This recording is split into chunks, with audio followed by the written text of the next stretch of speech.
اللهم اغفر للمسلمين والمسلمات والمؤمنين والمؤمنات الأحياء منهم والأموات. اللهم إنا نسألك إيمانا كاملا ويقينا ثابتا. اللهم أصلح رعية. Assalamualaikum warahmatullahi wabarakatuh.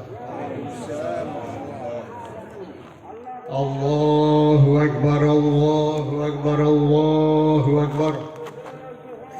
Allahu Akbar, Allahu Akbar, Allahu Akbar. Allahu Akbar, Allahu Akbar, Allahu Akbar. Kabira walhamdulillahi katsira wa subhanallahi bukratan wa asila. La ilaha illallah wahdah sadaqa wa'dah wa nasara 'abdah wa 'azza jundah wa hazama al-ahzaba wahdah. La ilaha illallah wa la na'budu illa iyyahu mukhlishina lahuddin walau karihal kafirun walau karihal munasyikun walau karihal munafiqun. Alhamdulillahi rabbil alamin. Nahmaduhu wa nasta'inuhu wa nastaghfiruh wa natubu ilayh wa na'udzu billahi min shururi anfusina wa sayyiati a'malina. May yahdihillahu fala mudilla lahu wa may yudlil fala hadiya lahu. Asyhadu an la ilaha illallah wahdahu la syarika lahu wa asyhadu anna Muhammadan abduhu wa rasuluh. Wassalatu wassalamu ala nabiyyina Muhammadin wa ala alihi wa ashabihi wa man tabi'ahu ila yaumiddin. Amma ba'd. Faya ibadallah, usikum wa nafsi bitaqwallah wa ta'atihi la'allakum tuflihun. Qala Allah Ta'ala fil Qur'anil Karim, ya ayyuhalladzina amanu taqullaha haqqa tuqatih wa la tamutunna illa wa antum muslimun. Jamaah salat Idul Fitri rahimakumullah. Terlebih dahulu marilah kita panjatkan puji dan syukur kepada Allah Subhanahu wa taala yang telah memberikan nikmat yang berlimpah kepada kita semua. Dan salah satu nikmat yang kita rasakan di pagi hari ini adalah kenikmatan untuk dapat melaksanakan sholat Idul Fitri di lapangan Pesona Depok. Salawat dan salam semoga selalu tercurah kepada Nabi kita Muhammad SAW serta keluarga dan para pengikut setianya serta para penerus dakwahnya hingga hari kiamat nanti. Allahu Akbar, Allahu Akbar, Allahu Akbar. Kaum muslimin yang berbahagia, alhamdulillah Ramadan baru saja kita lalui. Dan hari ini Idul Fitri telah tiba. Banyak sekali hikmah dari Ramadan dan Idul Fitri yang dapat kita pelajari dan dapat kita ambil manfaatnya. Hikmah-hikmah ini tentunya sudah banyak dibahas di dalam berbagai forum, baik melalui forum konvensional, yaitu melalui ceramah-ceramah di masjid-masjid, maupun melalui forum digital, yaitu melalui ceramah-ceramah di YouTube, WhatsApp, TikTok, TV, ceramah online lainnya, dan artikel elektronik. Pagi ini saya hanya akan fokus mendiskusikan dua hal. Yang pertama, apakah target kompetensi Ramadan telah tercapai atau belum? Itu yang pertama. Yang kedua, saya akan mengelaborasi hikmah Idul Fitri dalam menggalang silaturahmi dengan berbagai pihak, termasuk silaturahmi individu, silaturahmi antar warga, silaturahmi bisnis, maupun silaturahmi politik. Allahu Akbar, Allahu Akbar, Allahu Akbar. Jamaah Idul Fitri, rahimakumullah. Agar supaya kita bisa mengevaluasi dengan lebih mudah apakah target kompetensi Ramadan telah tercapai atau belum, marilah kita umpamakan puasa Ramadan ini sebagai suatu kuliah Ramadan, yaitu suatu kuliah khusus yang diadakan di bulan Ramadan saja. Seperti layaknya perkuliahan, kuliah Ramadan ini tentunya mempunyai aturan main yang baku, yang sangat jelas dan sangat rinci. Sebagai seorang dosen, saya menilai bahwa Allah telah menyampaikan secara rinci silabus atau aturan main dari kuliah Ramadan ini melalui surat Al-Baqarah ayat 183, 184, 185, dan 187. 4 ayat ini telah mengatur siapa peserta kuliah, kapan kuliah dimulai dan kapan berakhir, bagaimana kalau peserta berhalangan kuliah, dan apa target kompetensi yang ingin dicapai setelah lulus kuliah. Semua aturan perkuliahan telah diatur secara lengkap. Sebagai konsekuensi logis, karena aturan mainnya telah disampaikan dengan sangat jelas pada surat Al-Baqarah, maka bila peserta mengikuti kuliah Ramadan ini sesuai dengan aturan yang telah ditetapkan, maka peserta kuliah tersebut kemungkinan besar akan bisa lulus dengan baik dan akan mempunyai kompetensi seperti yang diharapkan. Pertanyaannya sekarang adalah, apakah kita semua sudah lulus sehingga target Ramadan telah tercapai? Allahu Akbar, Allahu Akbar, Allahu Akbar. Jamaah Idul Fitri rahimakumullah. Selanjutnya saya akan fokus ke ayat 183 saja yang mengatur mengenai prasyarat kuliah dan target kompetensi yang diharapkan setelah lulus kuliah. Ayat ini menegaskan bahwa hanya orang yang telah beriman yang boleh kuliah. Ya ayyuhalladzina amanu kutiba alaikumusiyam. Dengan perkataan lain, yang belum beriman tidak diwajibkan untuk mengikuti kuliah ini.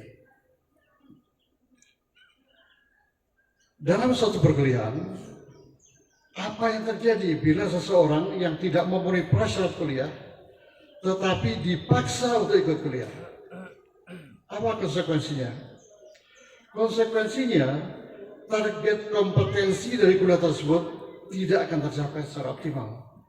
Atau bisa-bisa peserta kuliah tersebut tidak akan lulus ujian. Hal inilah yang akan kita soroti lebih dalam di pagi hari ini. Apakah mayoritas dari peserta kuliah Ramadan ini telah lulus sehingga mempunyai kompetensi yang diharapkan? Sedangkan kompetensi yang diharapkan oleh kuliah Ramadan ini adalah la'allakum tattaqun, menjadi orang yang bertakwa. Allahu Akbar, Allahu Akbar, Allahu Akbar. Jamaah Idul Fitri rahimakumullah. Lebih lanjut, kuliah Ramadan ini dirancang Allah untuk dijalani oleh seluruh orang mukmin selama 1 bulan Ramadan penuh, dengan harapan kompetensi ketakwaan yang diperoleh selama bulan Ramadan ini bisa diimplementasikan atau bisa dilaksanakan pada 11 bulan berikutnya. Kuliah ketakwaan ini diulangi lagi pada setiap bulan Ramadan berikutnya untuk mengantisipasi bila ketakwaan yang diperoleh di bulan Ramadan sebelumnya dampaknya sudah mulai luntur.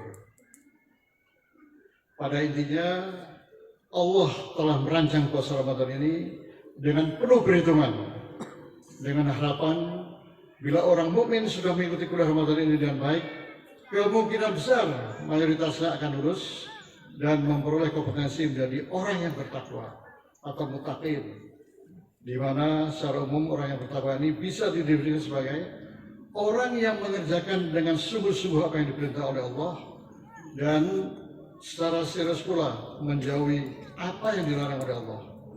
Atau secara singkat dapat dikatakan bahwa orang yang bertakwa adalah orang yang benar-benar baik.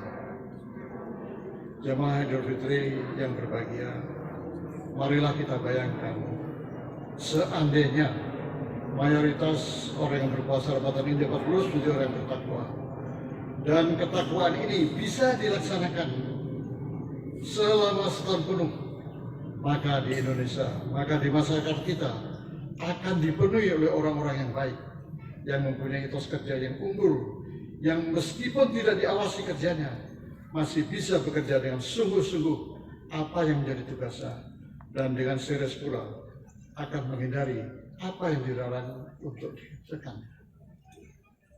Pertanyaannya sekarang adalah, mengapa akhir-akhir ini di Indonesia yang mayoritasnya warganya beragama Islam dan mempunyai semangat puasa yang tinggi yang diindikasikan oleh penuhnya masjid-masjid selama bulan Ramadan, tetapi justru banyak orang-orang yang berperilaku yang kurang elok.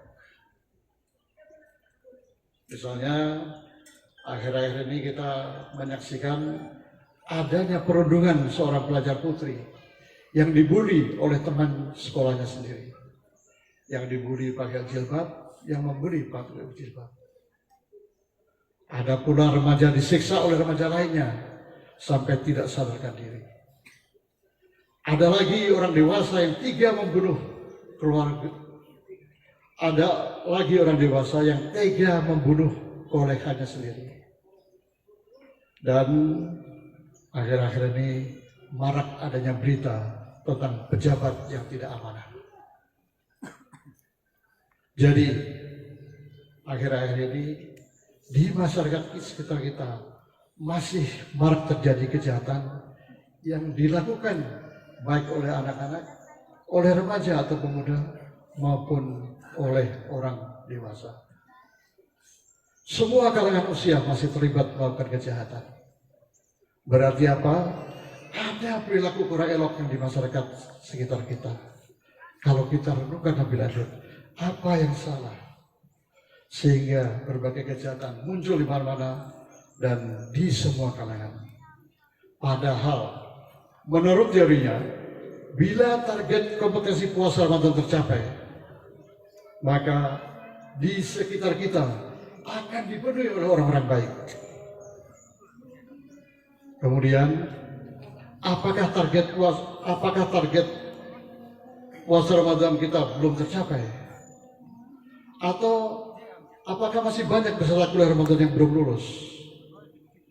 Kalau seandainya banyak peserta yang belum lulus, apa penyebab utamanya? Mungkinkah ketidaklulusan ini akibat dari adanya prasyarat peserta yang belum terpenuhi? Atau karena sebab yang lain? Hal inilah yang perlu kita renungkan bersama dan kita cari kemungkinan sebabnya dan kita carikan solusinya. Allahu Akbar, Allahu Akbar, Allahu Akbar. Jamaah Idul Fitri rahimakumullah. Karena kita curiga bahwa para syarat perkuliahan, yaitu sebagai orang mukmin, belum terpenuhi oleh semua peserta kuliah Ramadan, marilah kita bahas arti dari mukmin menurut literatur yang ada. Altaf Hussein Muzaki dan kawan-kawan, seorang dosen dari Universitas Islam Negeri Yogyakarta, menulis dalam artikelnya Memahami Makna Mukmin Sejati perspektif Al-Quran telah tafsir Jalalain yang ditulis di Jurnal Studi Al-Quran dan Hadis tahun 2020 menyampaikan bahwa mukmin adalah orang yang membenarkan ajaran yang dibawa oleh Nabi Muhammad SAW. Lebih lanjut disampaikan bahwa mukmin itu membenarkan dalam hati, mengucapkan dalam perkataan, dan menjalankan dengan tindakan. Tasdik bil janan, wa qaulun bil lisan, wa amalun bil arkan. Dengan demikian, orang mukmin itu idealnya adalah setelah hatinya membenarkan ajaran yang dibawa oleh Nabi Muhammad SAW, kemudian ajaran-ajaran tersebut juga diamalkan atau dilaksanakan dalam kehidupan sehari-hari. Nah, Allah menambahkan bahwa menurut surat Al-Fatah ayat 4, level keimanan seseorang itu bisa meningkat dari yang tadinya levelnya rendah, bisa dinaikkan ke level yang lebih tinggi. Nah, dari penjelasan dalam artikel tersebut dapat diartikan bahwa gradasi keimanan seseorang itu berbeda-beda. Ada yang tingkat keimanannya rendah, ada yang tingkat keimanannya sedang-sedang saja, dan ada yang tingkat keimanannya sudah tinggi. Dan yang penting adalah derajat keimanan itu bisa ditingkatkan. Nah, kalau kita kembali ke asumsi kuliah Ramadan tadi, yang prasyaratnya adalah orang mukmin. Sedangkan menurut penjelasan literatur ini, tingkat keimanan seorang berbeda-beda, berarti ada kemungkinan bahwa level kompetensi dari yang lulus kuliah Ramadan juga berbeda-beda. Ada yang lulus dengan nilai A, sangat bagus. Ada yang lulus dengan nilai B, baik-baik saja. Dan ada pula yang lulus dengan pas-pasan, dengan nilai C. Oleh karenanya, kita bisa pahami mengapa di Indonesia ini ada orang yang sudah baik, ada orang yang agak baik, dan masih banyak orang yang tidak baik sesuai gradasi tingkat keimanan seseorang. Nah, ini mungkin bisa menjadi jawaban mengapa meskipun mayoritas masyarakat kita sudah puasa penuh 1 bulan, tetapi masih ada juga saudara-saudara kita yang perilakunya masih kurang elok. Pertanyaan berikutnya adalah, bagaimana caranya agar prasyarat kuliah tersebut bisa dipenuhi oleh para peserta kuliah Ramadan? Adakah cara untuk meningkatkan derajat keimanan kita sehingga kita semua bisa memperoleh kompetensi muttaqin dan lulus dengan nilai A? Allahu Akbar, Allahu Akbar, Allahu Akbar. Jemaah Idul Fitri rahimakumullah. Berkaitan dengan tingkat keimanan seseorang, ada hadis yang diriwayatkan oleh Imam Tirmizi yang mengatakan orang mukmin yang paling sempurna imannya adalah yang paling baik akhlaknya. Akmalul mu'minina imanan ahsanuhum khuluqan. Dari hadis tersebut jelas bahwa ada asosiasi, ada hubungan antara tingkat keimanan seseorang dan derajat akhlak orang tersebut. Menurut hadis tersebut dapat diartikan bahwa orang mukmin yang tingkat keimanannya tinggi akan mempunyai akhlak yang baik. Oleh karenanya kita bisa meningkatkan derajat keimanan seseorang melalui perbaikan akhlaknya. Marilah kita perbaiki akhlak kita untuk meningkatkan tingkat keimanan kita.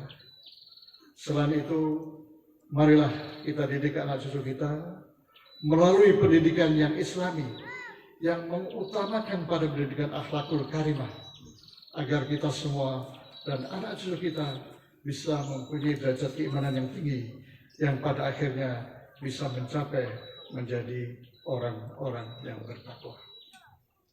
Allahu Akbar, Allahu Akbar, Allahu Akbar.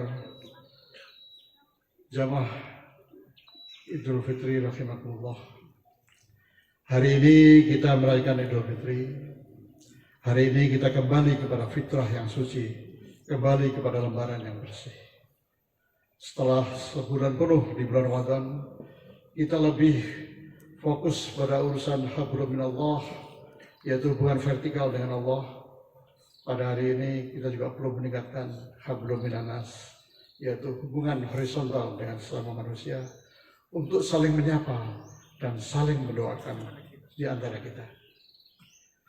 Dari suatu riwayat dikatakan bahwa suatu ketika para sahabat berjumpa Nabi Muhammad SAW di hari raya, dan mereka saling mendoakan satu sama lain dengan mengucapkan taqabbalallahu minna wa minkum, yang artinya semoga Allah menerima ibadahku dan juga ibadahmu. Dalam perjumpaan tersebut ditegaskan pula bahwa Nabi Muhammad juga menjawab dengan doa yang sama. Riwayat ini menunjukkan adanya beberapa sahabat yang saling bertemu dan yang saling mendoakan di hari raya. Dengan mengacu kepada referensi teknologi pada masa itu, logika berikutnya adalah agar kita bisa saling mendoakan ke banyak orang, maka kita perlu saling bertemu. Oleh karena itu di awal bulan Syawal ini muncullah tradisi pulang kampung dan tradisi halal bihalal di Indonesia. Agar apa? Agar kita bisa bertemu ke banyak orang, terutama bertemu dengan sanak famili, sehingga kita bisa saling mengenal dan saling mendoakan. Meskipun di era dengan teknologi komunikasi yang sudah sangat canggih seperti saat ini, kita bisa bersilaturahmi dengan saling mendoakan dengan media digital seperti WhatsApp atau Zoom. Namun perlu kita akui bahwa pertemuan secara online tidak bisa 100% menggantikan pertemuan secara tatap muka. Ada sentuhan manusiawi yang belum tergantikan. Pada prinsipnya, sebagai makhluk sosial, manusia harus sering melakukan silaturahmi antar sesama, silaturahmi antar kolega, silaturahmi antar keluarga, dan silaturahmi antar sahabat. Ada banyak hadis yang menggarisbawahi tentang pentingnya silaturahmi dan manfaat dari silaturahmi ini. Salah satu di antaranya dalam satu hadis yang diriwayatkan oleh Imam Bukhari mengenai anjuran silaturahmi. Rasulullah SAW bersabda, "Man ahabba ayyub satulahu fi rizqihi wa yus'alahu fi atharihi falyasil rahimahu." Barang siapa yang ingin diluaskan rezekinya dan dipanjangkan umurnya, maka hendaklah ia menyambung silaturahmi. Bila hadis ini diterjemahkan secara bebas dalam bahasa manajemen modern, dapat diartikan sebagai berikut. Suatu individu atau organisasi atau institusi seperti RT, RW, kelurahan, perusahaan, maupun parpol yang pandai melakukan silaturahmi dengan baik akan memperoleh keuntungan yang luar biasa. Tetapi sebaliknya, individu atau organisasi atau institusi yang tidak dapat melakukan networking dengan baik akan sangat merugi. Itu konsep silaturahmi dalam manajemen modern.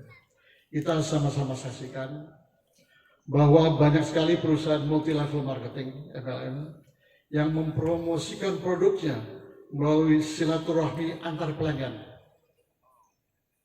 Makin banyak pelanggan yang saling bersilaturahmi, makin besar omset produk yang bisa terjual. Begitu pula perusahaan UMKM, usaha kecil, mikro dan menengah. Banyak sekali UMKM yang mempromosikan produknya melalui kekuatan silaturahminya lewat media sosial.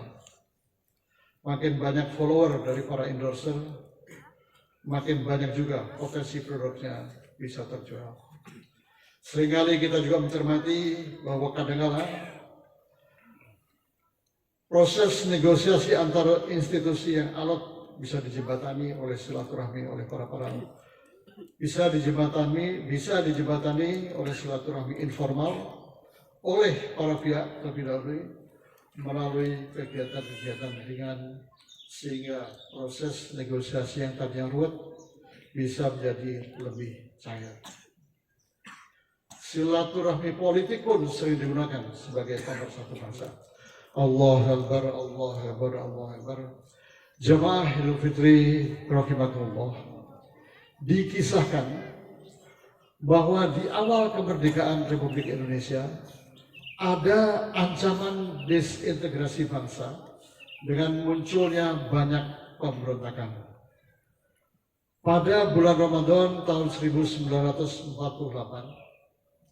Presiden pertama kita memanggil para ulama untuk datang ke Istana Negara guna diminta pendapatnya mengatasi situasi politik yang tidak sehat saat itu. Kemudian salah satu kiai memberi saran kepada Presiden untuk menyelenggarakan silaturahmi politik. Pada Idul Fitri tahun itu, semua tokoh politik diundang ke istana untuk bersilaturahmi dengan judul halal bihalal.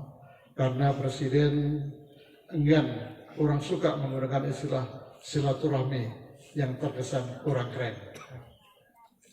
Akhirnya, dengan strategi ini, mereka para tokoh politik bisa duduk satu meja untuk bisa saling memaafkan dan bisa memulai babak baru untuk menyusun kekuatan dan persatuan bangsa. Sejak saat itulah istilah halal bihalal menjadi tradisi bangsa Indonesia di bulan Syawal ini, dan saat itulah silaturahmi politik dimanfaatkan secara efektif sebagai pemersatu bangsa. Dengan demikian, ajaran silaturahmi yang diajarkan oleh Islam, kekuatannya memang sangat luar biasa. Allahu Akbar, Allahu Akbar, Allahu Akbar. Jamaah Idul Fitri rahimakumullah, sebagai penutup, marilah kita selalu berusaha untuk meningkatkan derajat keimanan kita, agar kita bisa menjadi orang yang bertakwa. Peningkatan keimanan ini bisa dilakukan melalui perbaikan akhlak kita. Selain itu, marilah kita didik anak cucu kita melalui pendidikan yang islami, yang selain mendidik ilmu agama dan ilmu keduniaan, juga mendidik kita semua untuk memiliki akhlak yang mulia. Dengan akhlak yang mulia, kita bisa mengimplementasikan ketakwaan kita yang kita peroleh melalui puasa Ramadan pada kehidupan sehari-hari yang akan berujung pada rahmatan lil alamin. Selain itu, marilah kita tingkatkan silaturahmi ke segala arah untuk kebaikan kita semua. Akhirnya, marilah kita menundukkan hati kita ke hadirat Allah Subhanahu wa taala, memohon ridho dan perkenannya. Allahumma ansurna fa innaka khairun nasirin, waftah lana fa innaka khairul fatihin, waghfir lana fa innaka khairul ghafirin, warhamna fa innaka khairur rahimin, warzuqna fa innaka khairur raziqin, wahdina wa najina minal qaumidz zalimin wal kafirin. Ya Allah, tolonglah kami, sesungguhnya Engkau adalah sebaik-baik pemberi pertolongan. Menangkanlah kami, sesungguhnya Engkau adalah sebaik-baik pemberi kemenangan. Ampunilah kami, sesungguhnya Engkau adalah sebaik-baik pemberi ampun. Rahmatilah kami, sesungguhnya Engkau adalah sebaik-baik pemberi ampun. Allahumma aslih lana dinana alladhi huwa ismatun amrina, wa aslih lana dunyana allati fiha ma'ashuna, wa aslih lana akhiratana allati fiha ma'aduna, waj'alil hayata ziyadatan lana fi kulli khairin, waj'alil mauta rahatan lana min kulli syarr. Ya Allah, perbaikilah agama kami untuk kami, karena ia merupakan benteng bagi urusan kami. Perbaiki dunia kami untuk kami, yang ia menjadi tempat hidup kami. Perbaikilah akhirat kami yang menjadi tempat kembali kami. Jadikanlah kehidupan ini sebagai tambahan bagi kami dalam setiap kebaikan, dan jadikan kematian kami sebagai kebebasan bagi kami dari segala kejahatan. Allahumma ighfir lil muslimina wal muslimat wal mu'minina wal mu'minat al ahya'i minhum wal amwat innaka sami'un qaribun mujibud da'wat. Ya Allah, ampunilah dosa kaum muslimin dan muslimat, mukminin dan mukminat, baik yang masih hidup maupun yang telah meninggal dunia. Sesungguhnya Engkau Maha mendengar, dekat, dan mengabulkan doa. Rabbana atina fid dunya hasanah wa fil akhirati hasanah wa qina adzabannar.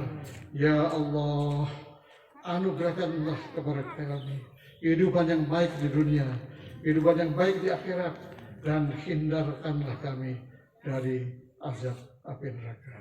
Akhirnya, taqabbalallahu minna wa minkum, taqabbal ya karim, wallahu muwaffiq ila aqwamit thariq. Wassalamualaikum warahmatullahi wabarakatuh.